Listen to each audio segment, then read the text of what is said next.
បងប្អូនទីមើលឃើញក្បាលវីដេអូថាថ្ងៃនេះនឹងខ្ញុំមកធ្វើអីឃើញកំពុងតែលាងដឹងថាលាងអីទេជំរាបសួរសួស្តីបងប្អូនទាំងអស់គ្នាថ្ងៃនេះនឹងខ្ញុំមកធ្វើជាមួយនឹងទឹកប្រទាលកតុយក្រពើដែលមានរសជាតិឆ្ងាញ់ញ៉ាំហើយចង់ញ៉ាំទៀតគឺញ៉ាំមិនចេះណាយហ្មងបងប្អូនទាំងអស់គ្នាតើកុំឲ្យខានពេលយូរយើងទៅធ្វើទាំងអស់គ្នាចំពោះគ្រឿងផ្សំនេះខ្ញុំមានក្រូចឆ្មាចំនួន1បងប្អូនចូលចិត្តជូរខ្លាំងអាចដាក់ច្រើនជាងនឹងក៏បានដែររួចហើយនេះខ្ញុំមានប្រទាលកតុយក្រពើចំនួន3ធាងជាដំបូងនេះខ្ញុំយកទៅចិតស្បកសិនយើងចិតស្បកឲ្យអស់បន្ទាប់មកបានយើងយកទៅលាងទឹកហើយយើងហាន់ឲ្យទុយហើយយើងយកទៅលាងទឹកម្ដងទៀតចំពោះយើងធ្វើទឹកកតុយក្រពើនេះគឺយើងលាងឲ្យច្រើនទឹកតិចដើម្បីអស់ជាតិអន្តែនិងជាតិល្វីងនេះខ្ញុំលាងឡើង10 20ទឹកបងប្អូនទាំងអស់គ្នាតែគាត់ថាពេលដែលចិត្តហ្នឹងបងប្អូនចិត្តទុយចឹងមកឥឡូវនេះយើងក៏លេមើលទឹករបស់យើងវិញពុះហើយចឹងនេះខ្ញុំដាំទឹកចំនួន3លីត្រដាក់ស្លឹកតើយ3ស្លឹកចូលដាក់អំបិលមួយចុងស្លាបព្រាបាយដាក់ស្ករចំនួន2វែកចូលចឹងវែកនេះខ្ញុំហ្នឹងគឺវែកទុយទេបងប្អូនទាំងអស់គ្នា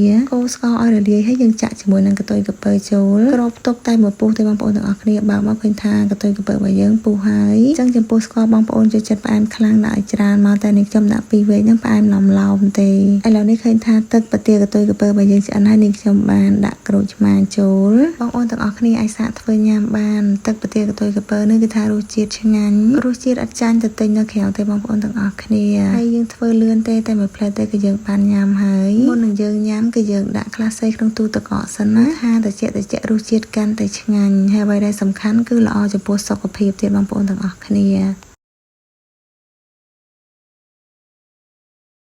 អរគុណបងប្អូនដែលបានតាមដានវីដេអូនេះខ្ញុំតាំងពីដើមរហូតដល់ចប់